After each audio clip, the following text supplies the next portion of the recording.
অভিষেক আরো ফাঁসবেন এমন বিস্ফোরক মন্তব্য দিলীপ ঘোষের। এর পাশাপাশি ডায়মন্ড হারবার মডেলকে কুশাসন বলে কটাক্ষ করলেন দিলীপ ঘোষ।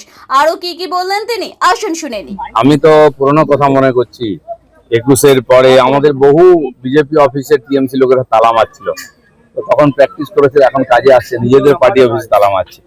আমি খড়গপুরেও দেখেছি, যারা টিএমসি করতো তারাই টিএমসি অফিসে তালা মারলো, টিএমসি অফিস ভাঙলো। এতে আমাদের কোনো রোল নেই। সাধারণ মানুষ যাদেরকে একদিন ক্ষমতায় বসিয়েছিল, আমি তো বলবো উল্টো, সাধারণ মানুষকে বাদ দিয়ে যারা ক্ষমতায় বসেছিল রুট, তারা আজকে বিরোধী আসনে বসার সুযোগ পাচ্ছে না।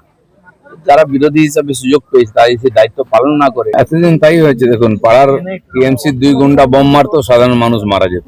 এখনো অভ্যাস যায়নি, সে অত্যাচার সাধারণ মানুষের চলছে। বাড়ির মালিক বাড়ি দেবেন কিনা টিএমসি কে, কোন গ্রুপকে দেবেন, তার কোনো বলার অধিকার নেই। নিজেরা বাড়ি দখল করে গায়ের জোর দেখাচ্ছে, ওখানে খুবই অন্যায়। আমার মনে হয় এর বিরুদ্ধে আইনি ব্যবস্থা হওয়া উচিত। সেবাশ্রয় নিয়ে ভাইপো ক্রমশ ফাঁসছে। এবার সেবাশ্রয় নিয়ে ডায়মন্ড হারবারের সাধারণ মানুষ মুখ খুলতে শুরু করেছেন। হাতুড়ে চিকিৎসক, হোমিওপ্যাথি চিকিৎসক, তাদের দিয়ে অ্যালোপ্যাথির ওষুধ লেখানো হতো প্রেসক্রিপশনে। দেখুন, এসব খুবই গুরুতর অভিযোগ। মানুষের জীবনকে নিয়ে ছিনিমিনি খেলা, কেবল রাজনৈতিক স্বার্থে। কি লোকের সেবা করছে, ডায়মন্ড হারবার মডেল বলে সারা দুনিয়ায় প্রচার করা হলো। আমরা তখন থেকে এটা নিয়ে মজা করতাম। ডায়মন্ড মডেল যত অপকর্ম, যত কুশাসন, সেটা হচ্ছে ডায়মন্ড হারবার মডেল। সেটা এখন প্রমাণ হচ্ছে। 21শে জুলাই নিয়ে তদন্তের দাবি করে মুখ্যমন্ত্রীকে চিঠি দিলেন কাকলি ঘোষ দস্তিদার, একসময় মমতার ছায়া সঙ্গী। দেখুন, 21শে জুলাইয়ে তখন কংগ্রেসীরা আন্দোলন করেছিলেন, যারা মারা গেছিলেন যুব কংগ্রেসের কর্মীরা মারা গেছিলেন।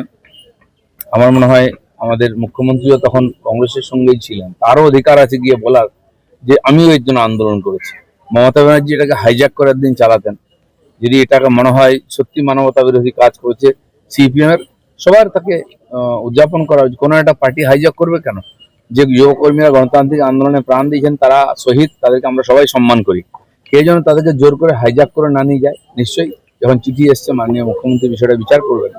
গ্রেপ্তারির ক্ষেত্রে যে তৎপরতা, পুলিশের চার্জশিটে সেই তৎপরতা বা সেই পর্যাপ্ত তথ্য নেই বলে অপরূপা পোদ্দারের হাজবেন্ড, যার রামনবমীতে ইন্ধন এবং হিংসার সরাসরি অভিযোগ ছিল, তিনি কালকে জামিন পেয়ে গেলেন।